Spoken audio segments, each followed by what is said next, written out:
Well, welcome back to all our visitors, Palm Springs Point of View, and look who's sitting next to me today. Ta-da. He's back, finally. I know I told you a couple times he was coming back, but he's really here. We've been splitting our duties, being very busy doing stuff, right? So yeah. I feel like you're representing the city of Cathedral City. You've got so much going on down there. There was a lot happening in Cathedral City this week, the last couple of weeks, right? Exactly. And along with Desert Open Studios, which was continuing, Fashion Week, which was continuing. Desert X, which was continuing. We were out and about a lot, and our main feature today is we're sitting and talking with Adam Lerner, who is the CEO and director of the Palm Springs Art Museum. So let's get started. Let's do it. And you know what? We have something really interesting at the end. We do. Are you hungry? Well, here we are inside the Palm Springs Art Museum, just in front of the beautiful Alexander Calder, and I'm really honored to be speaking today with Adam Lerner, who is the executive director and CEO of the museum. Can you tell us a little about your background and also what brought you to Palm Springs? Sure. I was the director of the Museum of Contemporary Art in Denver, and that's a small, dynamic museum. Our core audience that we built was 25 to 34-year-olds. So you can imagine it being a very, very that's different cool. Kind of place. Yeah. And then after being there for 10 years, and I feel like I had great success building audience, building a donor community, and building up that organization. I wanted something different and new challenges. I had been coming to Palm Springs for a long time. I'd always loved it, and a few things were really exciting to me. First of all, this museum is a gem.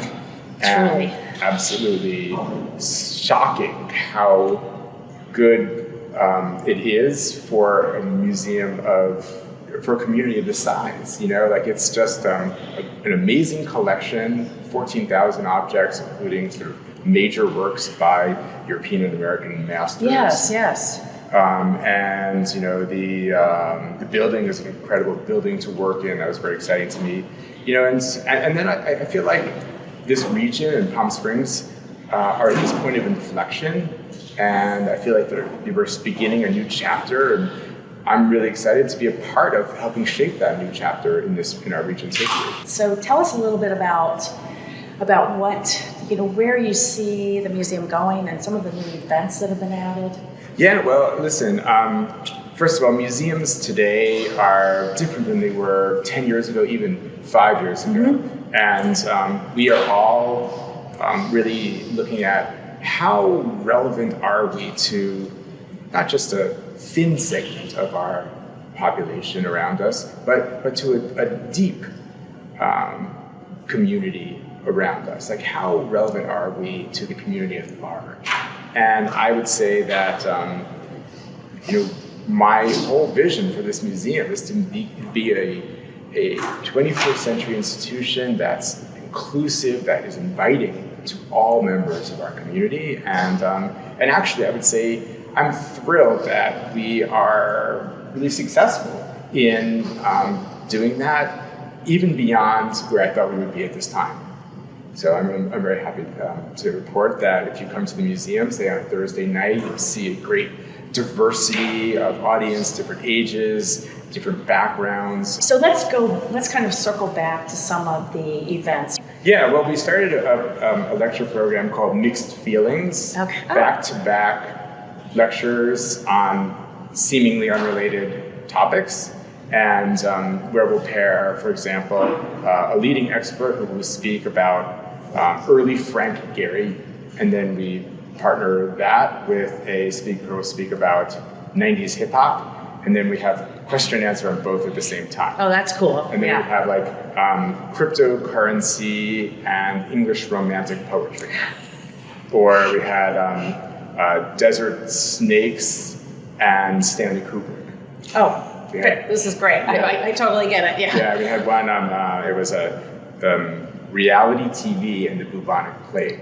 And the idea is that these are serious talks by very knowledgeable experts in the field, but by pairing them in this arbitrary manner, it creates all this dynamism and excitement, and the audience makes all these connections that you never thought would arise when you're listening to a lecture, when you pair it with this arbitrary subject, it just suddenly opens your eyes to seeing the subject in a whole new way. And it's a very fun and informative way of listening to a lecture. It's very clear to us that we need to be able to make very different audiences feel comfortable and at home here. Mm-hmm. So we've got our legacy audience and also all of the sort of maybe younger generations or audiences that are not typically historically been very much part of our museum.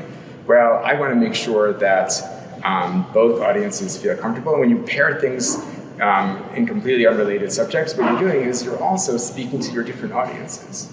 In the same night, you're bringing them together, and that's really becomes a metaphor for what we're trying to do with the museum as a whole. And also, one of the questions was, I know we're in between, or the museum is in between restaurants here at the museum, which we all love to go to, but I think something came in my inbox also about food trucks on different nights in the garden downstairs. Sure. It'll be probably not until the fall that we're going to be able to have our new restaurant operator fully up and running. And in the meanwhile, we're going to have ongoing pop-ups at food trucks and various vendors. And it's really amazing variety of food. One thing I'm thrilled about is our visitation is up 40% from pre-COVID. So it's we knew that obviously that we would lose members, lose audience during COVID, but we bounced back and we're maintaining that higher level of visitation at 40% above what we were beforehand, even though we're open fewer days a week. This is fantastic news. That's really great. Well, we're looking forward to a fantastic spring at the museum, so get out, come to the museum, attend these events all around town, and it's just the impact that the Palm Springs Art Museum has made and will make in the future is just astounding to us. It's such a major, we feel an honor to be a part of this community with this beautiful institution. Oh, well, thank you. Yeah. I feel really honored to be here. So. Thank you, Adam. It's so great. Thank you so much. Thank you. All right. Okay. Well, Claudia, what an interesting individual. And I think I can already tell the effect that he's having on the museum and, of course, just art in general here in the desert. Oh, yeah. And, there are... What he oversees is immense, not only the museum, but the Architecture and Design Center, which has a really cool exhibit called American Framing. And it's all about how house framing actually began, like in the 19th century. And this exhibit, you really should go take a look, because it's all in miniature format. And you sort of walk around, peek into windows, and go up and inside. And this was a major presentation from the 2021 Venice Biennale. So definitely have a look at that. And of course the museum owns Frey House too, of which you can have private tours, if you're here in the desert, you want to try to get a tour to the Frey House too. Great little experience, because about 800 square feet up there, but just beautiful. But it was Albert Frey's home. Yes. It was his home on the cliffs. He loved it. And Conrad, if you're down in Palm Desert, perhaps on a Sunday when the farmer's market is in the Faye Sarkowski Sculpture Garden. It's beautiful. It's a beautiful space to have that garden. Yeah, so there's just a lot. The Palm Springs Art Museum has expanded its wings.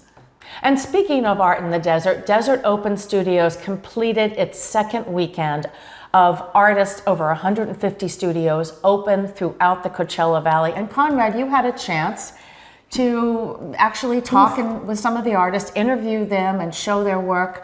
I think, you got into some very interesting artists and different things. Most definitely we did. I kind of focused on the folks up in the Cathedral City area. There were 4 or 5 homes that were opened.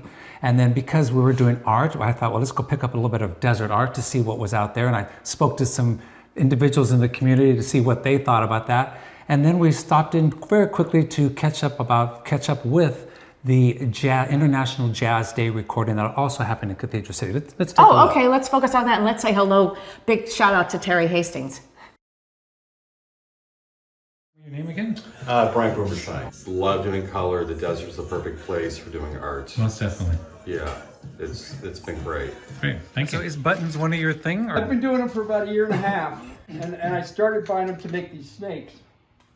And with every box of buttons would come some really beautiful ones. Oh, yeah. And I was amazed by them. And so then I started collecting those too. We're going to call you Benjamin Button. We've got 6 artists that are showing here today. We've got painter Mark Wagner. We've got sculptress Linda Zimmerman. We've got Patrick Meyer doing wall sculpture and jewelry.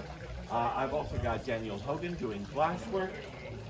Edwin Lou Ferguson doing travel photography, and myself, Terry Hastings, doing photography as well. Great, thank you for having us. So these are very colorful, and obviously we have the artist here. What is your name? Stephen Fader. Stephen Fader, and tell us a little bit about this. Everything I do is just to make me and the viewers feel happy. I work with plexiglass. And how long have you been doing this? Been doing it now for about 4 years. It's become a passion. All right, so we're here at the Matt Johnson Desert X exhibit.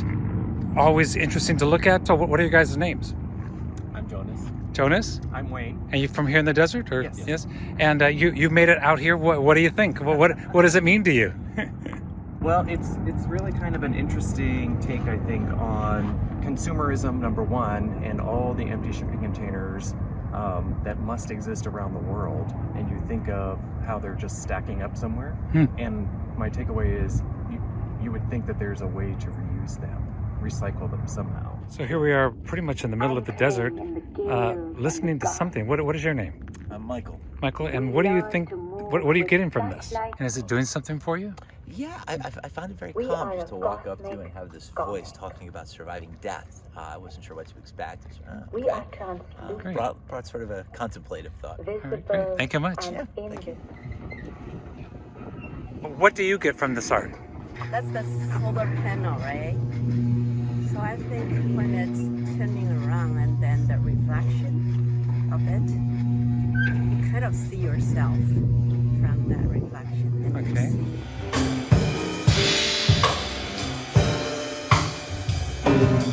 The one and only Eve Evans. You know, we're taping this for the International Jazz Day on April 30th.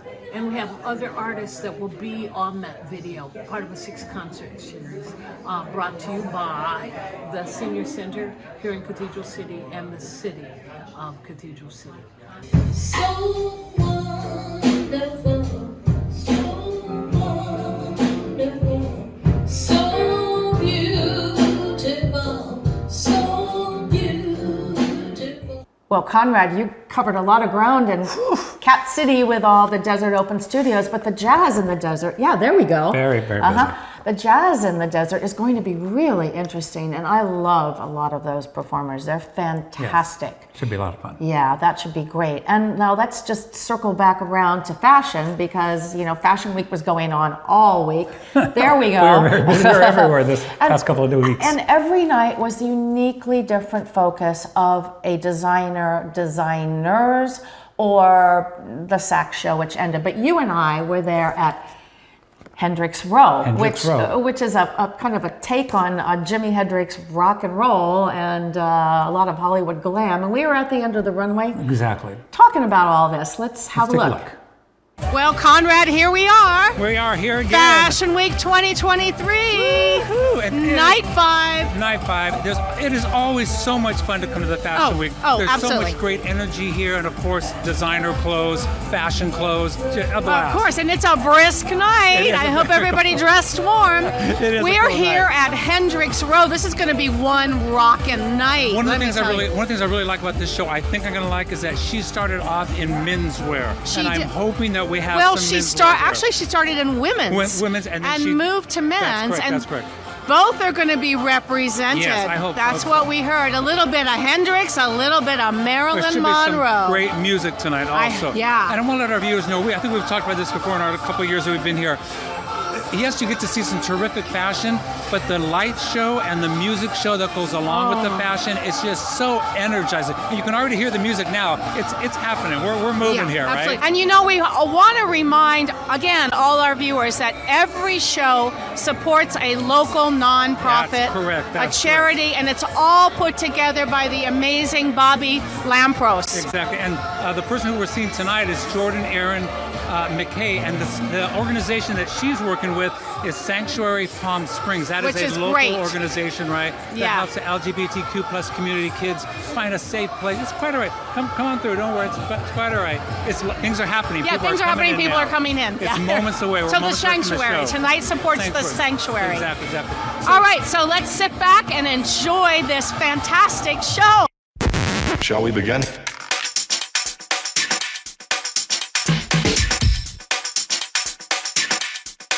Let's begin now.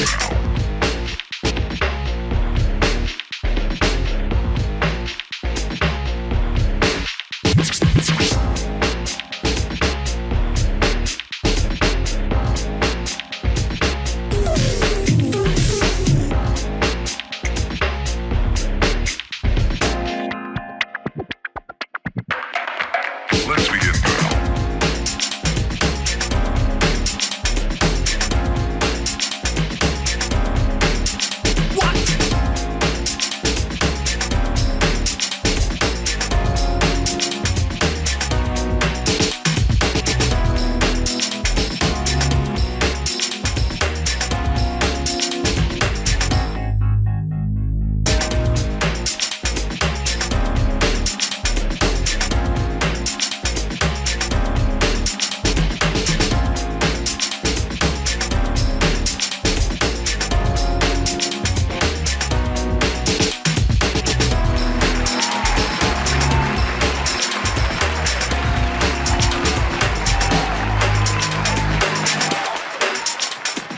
Fashion Week is always a lot of fun, and as you can tell, we were having a good time. Absolutely. Watching the catwalk, listening to the music, the light show, the great designs, and especially this Hendricks Row. We actually got to see a lot of menswear, which I'm always a big fan of watching. Yeah. And speaking of menswear, you know what I really love too was, and I always love, is the FIDM show, the Fashion Institute of Design and Merchandising. Which you have a little association with? I do, because I actually graduated from Fashion Institute of Technology, which is in New York, and FIDM is in LA. Now, these are the debut collections of 8 students, and it sounds like a huge long show, but not. They're capsule collections. I love the way they were edited. You had the point of view, a video of the designer, their inspiration, why they did this, and they all focused on sustainability, which I think is so important, and it's also what these kids are thinking, their personal points of view, and the collections were really cohesive. I was very inspired. And you know what, Claudia, to all these young designers that are out there, Claudia and I are always in front of the camera. Feel free to send us some stuff, talk to us about wearing some of your stuff. We'd be happy to. That's true. Why not? That's true. Why not? I need a clothing sponsor. And Conrad, every year Fashion Week comes to an end with the Saks Fifth Avenue I can't believe runway I missed show. that. That's one of my favorite shows. It's a great show. This one was, they made a big night of it, let's just say that, and there was something, basically what's great about the Saks show is these are things that you can buy now, you can wear them now. Right, exactly. and they're wearable. They're wearable. They're at Saks. And they're at Saks down the Saks street. at the Gardens on El Paseo, so go shopping. And after that show, it was getting kind of late and we were really hungry. Well, doing all these events. Speaking of hungry. Doing all these events that we're at, we seem to be hopping from one place to the next. Yeah. We're always saying, well, when are we going to eat? When are we going to eat? When are we going to eat? Well, do we have something that has to do with food? And this is a hearty meal or two, or a way to experience a lot of heartiness. Very quickly, let's take a look at the meatball Conrad, throwdown. And look like you were having a lot of fun. Today, Palm Springs Point of View comes to you from the Roost Lounge located here in Cathedral City. This, of course, is a local hangout for the LGBTQ plus community and their friends to enjoy a beverage, watch a video, even enjoy some live music. However, today, it's a little different because this is the prequel to the Boys and Girls Club of Cathedral City's Meatball Festival. And today, they're having the Meatball Throwdown. Scott Robinson here, who is the Chief Executive Officer of the Boys and Girls Club of Cathedral City. What is a Meatball Throwdown? So a Meatball Throwdown, we try to have a challenge between two different groups or two different people, and tonight's Meatball Throwdown is between the Cathedral City Police Department and the Cathedral City Fire Department, and they each make their own meatball. Everyone gets to taste the meatballs, and then they have one choice on who they vote for to win. Let's talk a little bit about the Meatball actual festival. What date is that, and when can people buy tickets, and how does it all work? It is Sunday, April 2nd, from 12 p.m. till 4 p.m. And we have two different areas where you can participate. There's a general area for $15. You get 5 tastings of meatballs for $15. There's live music with the band Alien DNA through Hot Purple Energy. There's an open bar for drinks. Usually there's about 20 that participate. So there's the municipal category, a professional category with all the restaurants in town, as well as the amateur category, where if I think my grandma's meatballs are better than your grandma's meatballs. Okay, come on, duke it out. Yeah. It's a throwdown. It's a throwdown accepted. Here we are. So that's how it works. And you get to try any of the tastings. There's been smoked meatballs wrapped in bacon. Some of the sauces are amazing. Asian meatballs, albondigas. So it's Sammy's International Meatball Festival. And tell us a little about Sam. How come it's named after him? So Sammy was one of the original owners of Trilusa Restaurant, Sammy G's in Palm Springs, as well as Sammy's Wine and Dine here in Cathedral City. And he started this many years ago.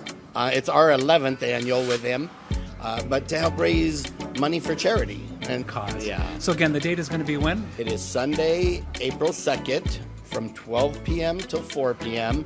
You know what? It really is a community feel-good. It's where everyone can come, support the local charity, have a good time, get a bite to eat, listen to live music, and just have fun in the name of Sammy and Boys and Girls Club. And this is the year, happening every 2 years, the Bombay Beach Biennale. If you haven't been to this, you want to try to be here for this event. It's out at the Salton Sea, is that correct? Oh yeah, the edge of civilization. And that's an experience unto itself, but tell us a little bit more Well, about Bombay Beach Biennale is all about chaos theory, basically. And there are installations, visual chaos. I mean, there are permanent things on the beach which you love to look at and play with and swing in the water and all of that. And there's the drive-in, of course. But then there are art installations. There's always something like music, cutting edge. We wonder what you're getting, right? And if you want to find out more, you won't. So it's happening this weekend. I think you're going to go to it, yes? You're going to try to cover it? Yes, I'm going to cover it. So we will do our best to get to any of the happenings. I mean, sometimes it's 6 a.m, sometimes it's midnight. So past my bedtime, I hate to tell you. No wonder I don't go to that one. We'll keep you posted, but if you wander down there, you're sure to find something that's going to be very interesting, that's going to draw you in. So we here at Palm Springs Point of View, we're telling you, we cover it all. And if well, you go not at all, but as what's much as we interesting. can. That's right. And whenever you're at any of these locations, make sure you tell folks that you heard about it here at Palm Springs Point of View, your eats, arts, culture, social media provider. That's right, folks, and enjoy your weekend.